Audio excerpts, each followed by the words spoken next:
দেখেন বর্তমানে বাংলাদেশে নির্বাচন চলছে। আমি আলেম ওলামাদেরকে বলি, ইসলামী দল যারা নির্বাচন করছেন, দয়া করে আপনারা যদি ছবি না দিতেন, আপনাদের পোস্টারে, আপনাদের ক্যাম্পেইনে, ব্যানারে যদি ছবি না দিতেন, তাহলে আপনাদের জন্য আরো অনেক আল্লাহর সাহায্য প্রাপ্তির কারণ ঘটত। ছবি আল্লাহ পছন্দ করেন না। নবীজির ঘরে মা আয়েশা একটা চাদর ঝুলিয়েছিলেন, চাদরের মধ্যে ছবি ছিল। নবীজি ঘরেই ঢুকছেন না, ঘরেই ঢুকতেছেন না। আয়েশা বললেন, মা যা আজনাবতু ইয়া রাসূলুল্লাহ, আমি কি পাপ করলাম আপনি ঘরে ঢুকতেছেন না? নবীজি ইশারা করলেন, তোমার এই চাদরের মধ্যে ছবি। পরে আয়েশা ওই চাদরটা নামিয়ে আয়েশা বললেন, কি করব? ফেড়ে ফেলো। ফেড়ে ওটাকে পায়ের নিচে রেখে দিছেন, বিছানা চাদর বানাই দিছেন। ছবিকে অপমানিত অবস্থায় রাখলে গুনাহ নাই, ছবিকে সম্মানিত অবস্থায় নিলে এটা তো শিরিক। এটা কি শিরিক? মূর্তি পূজার কাছাকাছি চলে যায়। গভীর জ্ঞানী কিছু আলেমরা বর্তমান মুসলিম জাহানের এই ছবির ভিতরে যে আমরা অজান্তে ডুবে যাচ্ছি, এটাকে খুব শিরিক বলেছেন, এবং আমিও মনে করি এটা শিরিক। আপনি ছবিকে সম্মান করলে আল্লাহর সাহায্য আকাশ থেকে নামবে, কিন্তু থেমে যাবে, সাহায্যটা আসবে না। অন্তত আলিম ওলামারা ছবির দরকার নাই। হযরত ইব্রাহিম আলাইহিস সালামের ছবি আছে। আমরা যে হযরত মুহাম্মদ সাল্লাল্লাহু আলাইহি সাল্লামের নামে 250 কোটি মুসলমান, শত কোটি মুখে প্রতিদিন আল্লাহুম্মা সাল্লি আলা মুহাম্মদ পড়ি কিনা? তাকে স্মৃতিময় করে রাখছে কিনা আমরা? কোনো ছবি আছে নাকি? হযরত হাজেরা যে সাফা মারওয়ার মাঝখানে দৌড়েছিলেন, আজও যে আমরাও দৌড়াই, তার ওই স্মৃতিটা আমরাও পালন করি। ছবি কোনো মুভি, কোনো দৃশ্য আছে কিনা? কিচ্ছু নেই, দৃশ্য লাগে না। আল্লাহ যাকে স্মৃতিময় করে রাখেন, সে বিনা ছবিতেই বিজয়ী। শাহজালাল, আজকে ঢাকার বড় বিমানবন্দর হযরত শাহজালাল বিমানবন্দর নাকি? কোনো ছবি আছে নাকি? যাই হোক, আমার একটা পরামর্শ থাকলো, আল্লাহর সাহায্য বন্ধ হয়ে যায়। এক যুদ্ধে, হুনাইনের যুদ্ধে, শুধু একজন বলেছিল, আজকে সংখ্যা কমের কারণে আমরা হেরে যাব না, আমাদের সংখ্যা অনেক। আল্লাহর উপরে তাওয়াক্কুলটা একটু কমে গিয়ে জনসংখ্যার উপরে তাওয়াক্কুল গেছে, বিজয় বন্ধ হয়ে গেছে, আল্লাহর সাহায্য স্টপ হয়ে গেছে। إذ أعجبتكم كثرتكم فلم تغن عنكم شيئا, তোমাদের জনসংখ্যা তোমাদেরকে একদিন বিস্ময় আবির্ভূত করেছিল, জনসংখ্যার উপরে তাওয়াক্কুল করে ফেলেছিলে, ফলে ওই জনসংখ্যা কোনো কাজে আসে না। 5ই আগস্ট বিজয় হয়েছেন শুধু আল্লাহর উপরে ভরসা থাকার কারণে। কিচ্ছু ছিল না, কোনো নেতাও ছিল না, ঠিক নয় কি? কিছুই ছিল না, কোনো লিডারও ছিল না। কোত্থেকে যে আন্দোলন হচ্ছে, মাস্টার মাইন্ড ছিল আকাশে আসমানে, ওখান থেকে হয়েছে, ঠিক না? তখন কি আমাদের কারো ছবি টানাইতে হয়েছে? হয় নাই। এই ছবির শিরক, এটা ইবলিসের সাঙ্গপাঙ্গরাই এই ছবির সংস্কৃতি তারা চালাইছে। আপনি ঘুমাইলে তারা আপনাকে ঘুমের করে ছবি দেখায়, ওরা নিজেরাই ছবি হয়, গাছ হয়, মাছ হয়, জীবজন্তু হয়, ছবি সংস্কৃতি ওদের। ছবির সংস্কৃতিটা শয়তানদের, জিনদের, ওদের থেকে মানুষ শিখেছে এটা। তো যাই হোক, এখন ছবি দেখলে যদি আপনার খারাপ না লাগে, তা আমি তো বলবো ইমানের সমস্যা হয়েছে। আর ছবি দেখলে অন্তত একটা ঝিলিক মনে আসে, এই জিনিসটা কি দরকার ছিল? হয়তো আমরা রাজনৈতিক যুক্তি দেব যে আমাদের প্রতিপক্ষ যেহেতু দিচ্ছে, আমরা না দিলে একটু আমাদের কেমন হয়। জি না, আপনি না দিলেই, আপনি তো আদর্শ নিয়ে লড়বেন, আমার আপনার তো আদর্শ। তা আমি যদি বেঈমানের সমান হই, বেঈমানদের সমান হই, জাগতিক নিয়ে যারা চলে ওদের সমান হই, তাহলে পার্থক্যটা কোথায় থাকলো? ঠিক নয় কি? আমাদের ছবির সংস্কৃতি আমাদের নাই। আশাদ্দুন নাসি আযাবান ইয়াউমাল কিয়ামাতি আল মুসাউউরুন। একজন আল্লাহর অনেক উঁচু মাপের আল্লাহর এক বন্ধু আমাকে তার একটা স্বপ্নের কথা বলেছে যে বাংলাদেশকে আল্লাহ তো অনেক ভালোবাসেন, আল্লাহর সাহায্য আসতেছে, কিন্তু ছবির কারণে অনেক আল্লাহর সাহায্য বাধাগ্রস্ত হচ্ছে। আরে লা তাদখুলুল মালাইকাতু বাইতান ফিহি সূরাতুন ওয়ালা কালবুন। আল্লাহর ফেরেশতা ওই ঘরেই ঢুকে না, রহমতের ফেরেশতা ওই ঘরেই ঢুকে না যে ঘরে কোনরূপ একটা ছবি টানানো আছে। কোনরূপ একটা ছবি হই, সেটা ভোটের ছবি হোক আর যেই ছবি হোক, ছবি টানানো অবস্থায় মানে সম্মানিত অবস্থায় আছে, উঁচু মাথার উপরে আছে, সম্মান দিয়ে টানানো হয়েছে। আমাদের যেই ভোটের ছবিগুলি, এগুলিকে আমরা অসম্মান করে টানাচ্ছি না সম্মান করেই? অবশ্যই সম্মান করছি। তাহলে যদি আল্লাহর ফেরেশতা সাহায্য, তো ফেরেশতা যেখানে আছে আপনি বিজয়ী, সেখানে যেখানে ফেরেশতা আছে কনফার্ম আপনি বিজয়ী। সূরা হিজরের ৮ নম্বর আয়াত, মা নুনাজ্জিলুল মালাইকাতা ইল্লা বিল হক। আমি ফেরেশতা যেখানে পাঠাই একটা সত্য, একটা বিজয়, একটা হক জিনিস নিয়ে পাঠাই। আর আমার ফেরেশতা কোথাও গেলে কি হয়? ওমা কানু ইযাম মুনযারিন। তখন আল্লাহর দুশমনরা বিজয় হওয়া তো দূরে থাকুক, পালাবার সময়ও তারা পাবে না। এখন আপনার জন্য বিজয়ের সুসংবাদ নিয়ে ফেরেশতা আইছে, কিন্তু আপনি এমন এক জায়গায় আছেন যেখানে ছবি টানাইতেছেন, ফেরেশতা ঢুকলো না, সাহায্যটা পাইলেন না আপনি। একটা কথা হুনাইনের যুদ্ধে যে আজকে আমাদের জনসংখ্যা বেশি, পরাস্ত হবে না, নবীজি হাজির সেই যুদ্ধে, আবু বকর, ওমর, উসমান, আলী হাজির, আশারায়ে মুবাশশারা হাজির, সেখানে পরাজয় হয়ে গেছে। উহুদের যুদ্ধে নবীজির একটা হুকুম যে আমরা যদি দেখো পাখিরা আমাদেরকে ছোঁ মেরে উড়িয়ে নিয়ে যাচ্ছে, বা আমরা একেবারে বিজয়ী হয়ে গেছি, পরাজয় অথবা বিজয় কোনো অবস্থাতে, হে তীরন্দাজ বাহিনী, এই দুই পাহাড়ের মাঝখানের এই জায়গাটা ছাড়বা না, এখানে থাকতে হবে তোমাদের। ওনারা অধিকাংশরা বুঝছে যুদ্ধ তো শেষই, বিজয় হয়ে গেছে, এখন গনিমত সংগ্রহ করা দরকার। 40 জন ওইটা বুঝে চলে গেছে, বাস। ওইখান দিয়ে খালেদ বিন ওলীদ এসে, তখন উনি মুশরিক ছিল, নবীজির উপরে আঘাত করলেন। 70 জন সাহাবী, একটা ছোট্ট হুকুম, সামরিক একটা হুকুম অমান্যের ফল হলো কি 70 জন সাহাবী, সাইয়্যিদুশ শুহাদা হামজা রাদিয়াল্লাহু আনহু, নবীজির চাচা, যে কতটা ভালোবাসতেন, যেই ওয়াহশী রাদিয়াল্লাহু আনহু হযরত হামজাকে হত্যা করেছিলেন, শহীদ করেছিলেন, ওয়াহশী পরে মুসলমান হয়ে যান। নবীজির সামনে যাওয়ার পরে নবীজি বললেন, ওয়াহশী, আমার সামনে তুমি এসো না, তোমারে দেখলে আমার চাচা হামজার হত্যার কথা মনে পড়ে, আমি সহ্য করতে পারি না। তুমি মুসলিম হয়েছো, আল্লাহ তোমাকে হেদায়েত দিয়েছেন, কিন্তু তুমি আমার সামনে এসো না। সেই ওয়াহশী আর কোনোদিন নবীজির সামনে আসেন নাই। তো একটা ছোট্ট হুকুম অমান্যের ফল কি হলো? 70 জন সাহাবী শহীদ।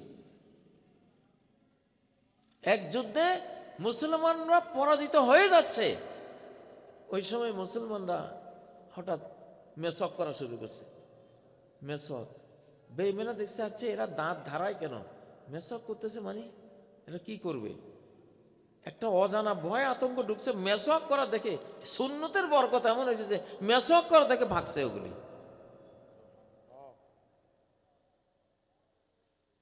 এক লোক বড়শি বাঁধছে, পিছনে পাহাড়, সামনে নদী, বড়শি দিয়ে মাছ ধরতেছে বসে বসে, মাথায় টুপি আছে, নবীজির সুন্নতের একটা আমল আছে। পিছন থেকে একটা বাঘ তারে টার্গেট করছে, নদী থেকে আরেকটা কুমির তারে টার্গেট করছে। এটারে বলে ডাঙ্গায় বাঘ, জলে কুমির। বাঘে যখন তারে থাবা দিছে, তার তো উঁচু একটা গোল টুপি মাথায় ছিল, বাঘে ভুল করছে যে হে মনে করছে এইটাই তার মাথা, তো টুপির মধ্যে থাবা পড়ছে, টুপি তো পিছলা খাইয়া স্লাগ হয়েছে, পিছল খাইছে, খাইয়া বাঘ যায় পড়ছে পানিতে, আর অমনি কুমিরে ধরছে বাঘের।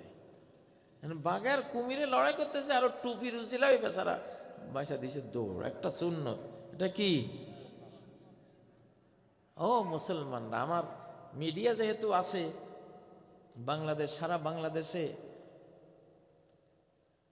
আপনি দেখে থাকবেন, নির্বাচনের তফসিল ঘোষণার পরে দেশের পরিস্থিতি পাল্টে গেছে একবার। এই 12ই ফেব্রুয়ারির পরে সিরিয়াসলি দেশ একটা পল্টি খাবে মারাত্মক। অতএব এমন কোন ছোট্ট আমলও জীবনে রাখা যাবে না আমাদের, যেই কারণে আল্লাহর আকাশের সাহায্য নেমেও আমরা বঞ্চিত থাকি। ঠিক নয় কি ভাই? হযরতে উমর যখন ফিলিস্তিন শহরের চাবি নেয়ার জন্য যাচ্ছিলেন, ফিলিস্তিন বিজয়ী, আবু ওবায়দার নেতৃত্বে ফিলিস্তিন জয় হয়েছে, খ্রিস্টানরা বলল এই শহরের চাবি তোমাদের খলিফার হাতে দেব, তোমাদের হাতে দেব না, খলিফাকে আসতে হবে। খলিফা আসতেছে, হযরত ওমর তো একটা বৃত্ত নিয়ে রওনা দিয়েছেন, সেনা ফাটা জামা। আবু ওবায়দা সেনাপতিরা এসে বললেন, হে ওমর, আপনি হলেন অর্ধ পৃথিবীর খলিফা, শাসনকর্তা, আপনার এই পোশাক দেখলে তো আমাদের ইসলামী খেলাফতের অসম্মান হবে, এই ড্রেসটা একটু পাল্টান না। তখন এক বিখ্যাত উক্তি করেছিলেন হযরত ওমর, নাহনু কওমুন আ'আজ্জানাল্লাহু বিল ইসলাম ফামাহমা তাগাইনাল ইজ্জাতা বিগাইরিহি আযাল্লানাল্লাহ। আমরা তো এমন এক অপমানিত জাতি ছিলাম, কোনো সম্মানে ছিল না, কোনো রাষ্ট্রশক্তি ছিল না, ইসলামের কারণে আজকে আমরা বিশ্ববিজয়ী শক্তি। কত বড় ইজ্জত আল্লাহ দিয়েছেন ইসলাম দিয়ে। যদি আমরা ইসলামের বাইরের কোনো কিছু দিয়ে ইজ্জত চাই, আবার পুরানো সেই জিল্লতিতে আল্লাহ আমাদেরকে ফেলে দেবে। ঠিকই উনি ওই ছেঁড়া ফাটা জামা নিয়ে গেছেন।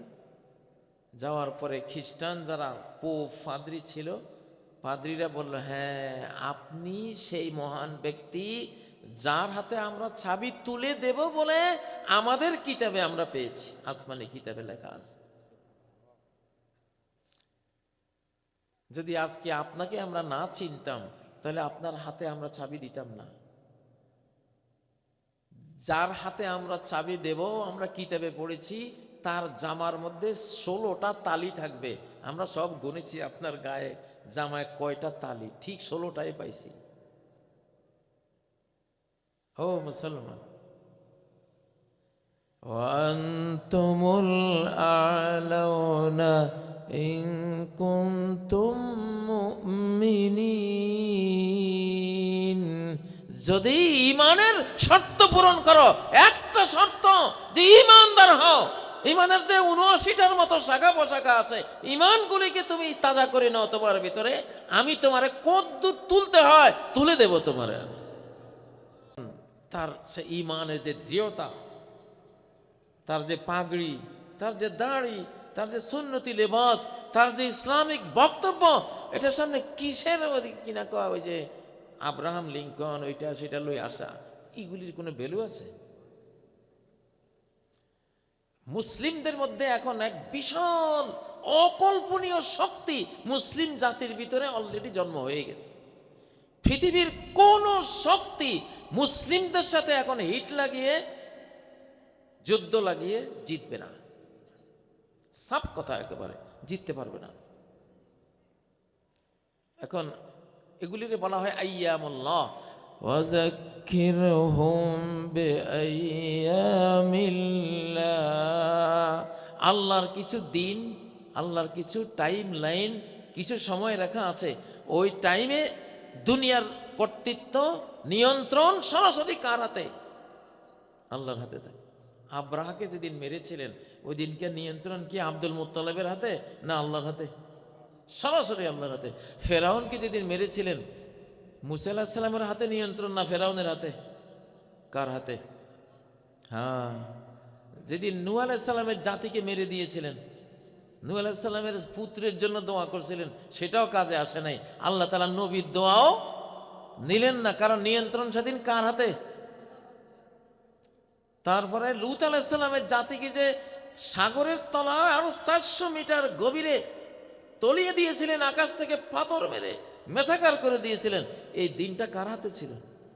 ঠিক বাংলাদেশের ওই বদর দিনে যেমন দিনটা আল্লাহর হাতে ছিলেন, দুর্বল হীনবল, অস্ত্র নাই, গোড়া নাই, কিচ্ছু নাই, হেরা 313 জন বিজয়ী, দুর্ধর্ষ বেঈমান বাহিনী পরাস্ত। দিনটা কার হাতে ছিল? আল্লাহু আকবার। বিনাসরিল্লাহি ইয়ানসুরু মান ইয়াশা। আল্লাহর সাহায্য দিয়েই আল্লাহ যারা চান বিজয়ী করেন, ঠিক না? ঠিক বাংলাদেশের 2024-এর 5ই আগস্ট দিনটা ছিল ইয়াউমুন মিন আইয়ামিল্লাহ, আল্লাহর দিন সমূহের একটা দিন। নিয়ন্ত্রণ কার হাতে ছিল? আল্লাহর হাতে ছিল। তা আল্লাহর হাতে থাকলেই তো আপনার বিজয় নিশ্চিত, ঠিক না? আল্লাহর মনে কষ্ট দিয়ে আপনি বিজয় পাবেন না। হযরত আয়েশা লিখেছিলেন হযরতে মুয়াবিয়া রাদিয়াল্লাহু আনহুর কাছে, মুয়াবিয়া লিখছিলেন আয়েশার কাছে, সহিহ বুখারীর হাদিস, ও মা আয়েশা, আমাকে একটা নসিহত দেন, খুব সংক্ষিপ্ত, লম্বা দিয়েন না, কারণ আমি রাষ্ট্র কাজ নিয়ে ব্যস্ত থাকি, লম্বা উপদেশ মনে থাকবে না, ছোট্ট একটা উপদেশ দেন। দিছে আয়েশা, মানিল তামাসা রিদাল্লাহি বিসাফাতিন নাস কাফাহুল্লাহু মাউনাতান নাস। মানুষ অখুশ হবে, নাখোশ হবে, দলের কর্মীরা নাখোশ হবে, হয়তো সমাজের আরো আমাদের সাপোর্টাররা নাখোশ হবে, এমন একটা কাজ, কিন্তু সেই কাজটা করলে আল্লাহ খুশি হবে। যে ব্যক্তি মানুষের অখুশি কইরা আল্লাহরে খুশি করার কাজটা করে, আল্লাহ তাআলা নিজে তার উপরে খুশি হয়। আর যে অখুশি, মানুষের অখুশির ভয় করে, ওটাও কাটাইয়া মানুষেরও আল্লাহ তার উপরে খুশি বানাই দেন, রাজি খুশি বানাই দেন। ওমানিল তামাসা রিদান নাস বিসাখাতিল্লাহ ওয়াকালাহুল্লাহু ইলান নাস। আর যে ব্যক্তি আল্লাহর মনে কষ্ট দেয়, মানুষের মনে শান্তি দেওয়ার জন্য, খুশি করার জন্য, মানুষকে খুশি করার জন্য, আল্লাহ তাআলা নিজেও তার উপরে অখুশি হন আর তারে ছেড়ে দেন মানুষের কাছে। আর মানুষের মন নিয়ন্ত্রণ করা আমাদের কারো পক্ষে সম্ভব না। কুলুবুল ইবাদে বাইনা আসবাইন মিন আসাবির রহমান। রহমানের 2 আঙ্গুলের মাঝখানে সব বান্দাদের হৃদয় থাকে। তুমি যদি আল্লাহর মনে যদি খুশি দাও, আনন্দ দাও, এমন আমলটা করো, এমন কাজটা করো, তাহলে আল্লাহ নিজে খুশি হয়ে দায়িত্ব নেবেন যে এই বান্দাগুলিরও আমি তোমার উপরে খুশি করে দেব। নবীজি যখন দাওয়াতি কাজ করতেন, মক্কার বেঈমানরা কত অপমান করত, কত তার উপরে তাদের অখুশি প্রকাশ করত, তাকে গালিগালাজ করত, কিন্তু উনি আল্লাহর খুশিটাকে প্রাধান্য দিয়ে চলেছেন সারা জীবন, ঠিক না? এই যে সিলেটের শাহজালাল রহমতুল্লাহ আলাইহি, আমরা যারা দেখুন, আমরা কিন্তু আল্লাহর প্রতিনিধিত্ব করতেছি, আল্লাহর নবীর প্রতিনিধিত্ব করতেছি। আমাদের বিজয় সুন্নতের মধ্যে, তাওহীদের মধ্যে, ঠিক নয় কি? যাই হোক, তো ঈমান নিয়ে কথা বলতেছিলাম। এই যুগটা ভয়াবহ যুগ আসলে। একটা এখন হয়েছে কি, মানুষ ভালো কাজ করে কিন্তু খারাপ কাজ ছাড়ে না, জাহান্নামে যেতে হবে। এই ভালো কাজের কোনো মূল্য নাই। লা'আলামান্না আকওয়ামান মিন উম্মতি ইয়াতুনা ইয়াওমাল কিয়ামাতি বিহাসানাতিন আমসাল জিবালি তিহামাতা বিদান ফায়াজআলুহাল্লাহু হাবাআম মানসুরা। নবীজি বলেন, আমি আমার উম্মতের বহু সম্প্রদায় এমন পাবো কিয়ামতের দিন, মক্কা মদিনার যে অজস্র পাহাড় আছে, সাদা সাদা পাহাড়, এরকম উজ্জ্বল পাহাড় সমান বড় বড় স্তূপ, নেক আমলের স্তূপ নিয়ে আসবে, কিন্তু আল্লাহ তাআলা এগুলির ধুলিবালির মতো উড়াই দিবেন, তার কোনো সওয়াব দিবেন না। সাহাবীরা বললেন, সাওবান বললেন, জাল্লিহিম লানা সিফহুম লানা। ও আল্লাহ রাসূল, এই হতভাগারা কারা একটু ক্লিয়ার করে সাফ করে বলে দেন, তাহলে যাতে আমরা ওদের মতো না হই, ওই সর্বনাশ যাতে আমাদের জীবনেও না আসে। নবীজি বললেন, হুম মিন জালদাতিনা ইয়াতাকাল্লামুনা বিআলসিনাতিনা। ওরা আমাদেরই এই উম্মতের সদস্য, আমাদের ভাষায় কথা বলে। ওয়ায়াখুযুনা মিনাল লাইলি কামা তাখুযুন, রাতে নফলও পড়ে, তাহাজ্জুদও পড়ে, কিন্তু এদের দোষটা কি? এরা সৎ কাজ করে, ভালো কাজ করে, নামাজ পড়ে, রোজাও রাখে, হজ করে, যাকাত দেয়, ভালো কাজ করে, কিন্তু খারাপ কাজ ছাড়ে না। খারাপ কাজ, ওয়ালাকিন্নাহুম ইযা খালাউ বিমাহারিমিল্লাহি ইনতাহাকুহা। রুম বন্ধ, দরজা জানালা বন্ধ, টিভি ছাড়ছে, চলছে গরম হিন্দি গান, নাচ ডান্স দেখতেছে, চিন্তা করতেছে কেউ তো দেখে না, এখন তো কেউ নেই আশপাশে, মানুষ তো দেখতেছে না, খারাপটা দেখতেছে। এই যে গোপনে আল্লাহরে ভয় পায় না, প্রকাশ্যে শুধু ভালো কাজ দেখায়, আমি ভালো কাজ করতেছি, এদের কোনো ভালো কাজ কিয়ামতের দিন থাকবে না, ধুলিবালি হয়ে যাবে সব, আল্লাহ উড়াই দেবেন। আমরা এই যুগে আছি, এই যুগের হাদিসে এগুলি। এখন এই যে ওয়াজে কাজ হয় না, ওয়াজ মাহফিল হয়, ওয়াজে ধরে না, ধরবে কেমনে রে ভাই? আমার ভিতরে ধরার জিনিসটা তো লাগবে। আমার মোবাইলে রিসিভ বাটনটা নাই, কল আসতেছে, রিসিভ বাটন একটা আছে না, সবুজ একটা একটা অ্যাপস আছে না, এটাতে দিলে না, আপনার চাপ দিলে না রিসিভ হবে। অন্য কল আসতেছে, আপনার রিসিভ বাটন নাই, এটা ধরবো? আলেমরা, হকপন্থী আলেম সব যুগেই থাকবে, ওলি আল্লাহ হকপন্থী আলেম সব যুগেই থাকবে। না হয় ধরেন বেশিরভাগ হয়তো আলেমদের মধ্যেও এখন খারাপই ঢুকছে, কিন্তু একটা দল তো অবশ্যই আল্লাহওয়ালা হকওয়ালা আলিম ওলামা আছে। তো ওদের ওয়াজ তো তুমি শুনতেছো, ওদের ওয়াজে তোমারে ধরলো না কার? ধরার রিসিভারটা তোমার সমস্যা হয়েছে, ঠিক না বে ঠিক? এগুলি বুঝতে হয়, এগুলি কান্না করতে হয়, আল্লাহ কেন ওয়াজে আমারে ধরে না, আমি কি বেঈমান হয়ে গেছি? আবু বকরের মতো যে 1,24,000 নবীদের পরে গোটা মানব জাতির সর্বশ্রেষ্ঠ মানুষ আবু বকর আর ওমর। হানজালা যখন বলল, ভাই আবু বকর, নবীজির সামনে থাকলে দিল কত ভিজা থাকে, নরম থাকে, কত আল্লাহরে ডরায়, জাহান্নাম ডরায়, কিন্তু দূরে গেলে, পরিবারে গেলে, স্ত্রী পরিজন নিয়ে যখন মিশে যায়, ওই মনটা তো আর থাকে না। আবু বকর, আমরা কি মুনাফিক হয়ে গেছি? আমি কি মুনাফিক? আবু বকর বলে যে আমারও তো এরকম হয়, নবীজির সামনে যেরকম ইমানটা তরতাজা দেখি, দূরে গেলে তো এরকম থাকে না, তাহলে কি আমিও মুনাফিক? আবু বকর ভয় পাচ্ছেন, ভয়ে দুজন ভীত হয়ে নবীজির সামনে সরাসরি গেছে, ইয়া রাসূলুল্লাহ, আমরা কি মুনাফিক হয়ে গেছি? হযরত হানজালা বলেই ফেললেন, না পাকা হানজালা, হানজালা তো মুনাফিক হয়ে গেছে। আপনার সামনে যেরকম ইমানের তাজা অবস্থা থাকে, স্ত্রীর কাছে, সন্তানদের কাছে গেলে তো এরকম থাকে না, বেশ কম হয়েছে। নবীজি বললেন যে, না রে হানজালা, তুমি মুনাফিক হও নাই, মুনাফিক হইলে তোমার এই অনুভূতিটা আসতো না, এই ভয়টা অন্তরে আসতো না। মা খাওয়াফাহু ইল্লা মুমিনুন ওয়ালা আমিনাহু ইল্লা মুনাফিক। যে কখনো মুনাফিকের ভয় পায় না, সে আসলে মুনাফিক।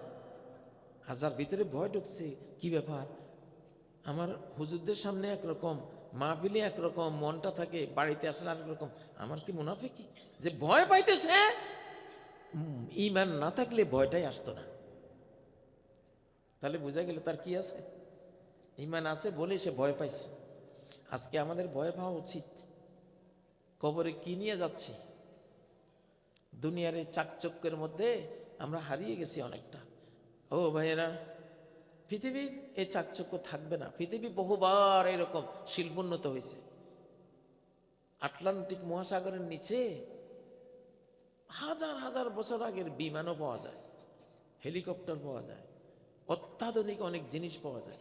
হযরতে সুলাইমান আলাইহিস সালামের যে সিংহাসনটা, সকালে 1 মাসের রাস্তা আকাশ দিয়া পার হইতো, বিকালে 1 মাসের রাস্তা আকাশ দিয়া পার হইতো। এরকম শিল্পোন্নত বহুবার হয়েছে। যখনই অতিরিক্ত উন্নত হয়ে গেছে, আল্লাহ ধ্বংস করে দিছে। কারণ তুমি এখন আখিরাতকে ভুলে যাওয়ার পজিশনে গেছো। প্রিয় বেরাদারান ইসলাম,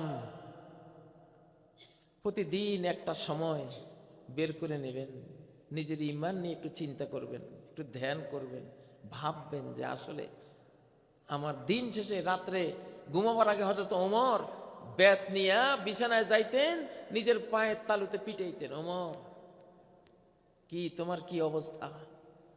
গতকালের চেয়ে তোমার আজকের অবস্থা তো ভালো দেখছি না। কি করছো? কাল কিয়ামতের ময়দানে কি উত্তর দিবা? নিজের পায়ে নিজে পিটাইতেন। তো ভাইয়েরা, এটা এমন একটা যুগ, আসলে কার যে আমাদের ইমান আছে, ওই যে একটা থার্মোমিটার, যে যদি নেক আমল ভালো লাগে, পুণ্য কর্ম দেখলে যদি ভালো লাগে, কোরআন কিতাব দেখলে যদি ভালো লাগে, আলেম ওলামার কথা শুনলে যদি ভালো লাগে, দ্বীনের বিজয়ের সংবাদ পাইলে যদি ভালো লাগে, তাহলে আপনি ইমানদার। আর পাপ দেখলে খারাপ লাগে, জিনা ব্যভিচারের দৃশ্য দেখলে নিজের কাছে খারাপ লাগে, হ্যাঁ, সিনেমা টেলিভিশনে দেখাচ্ছে, যার ইমান নাই সে দেখলে আরো ওখানে চুম্বকের মতো কতক্ষণ চেয়ে থাকবে, 5-10 মিনিট দেখে তারপর যাইবে। আর যার ইমান আছে দেখা মাত্র আস্তাগফিরুল্লাহ ওখান থেকে পালাবে, ঠিক না? এইটা কবরে গেলে দেখবেন, টের পাইবেন যে কি অবস্থা আসলে ভিতরে। তো যাই হোক, আজকে মুসলমানদের যে আখলাকি অবস্থা, আমাদের যে হাল অবস্থা, ভাই, ঈমান থাকলে এই অবস্থাটা হয় না, হয় না। কথা লম্বা করব না, যেহেতু আসলে আর 3 মিনিট পরে রাত 12টা। হুজুর আমাকে বলেছিলেন যে 12টা পর্যন্ত টেনে নেন। আসলে আমি 11টার পরে ওয়াজ করি না, কারণ ফজর কাজার একটা ভয় হয়, তখন আমি গুনাহগার হব। তো আল্লাহ তাআলা আমাদের এ বক্তব্য কবুল করুন, তাফসীর আল্লাহ কবুল করুন, আল্লাহ আমাদের ঈমানটা হেফাজত করেন। এক জাররা ঈমান যদি টিকে, জান্নাত কনফার্ম। আর যদি ওই এক জাররা ঈমানে নাই হয়ে গেলে, তো তার জান্নাতে যাওয়ার কোনো উপায় নাই আমাদের।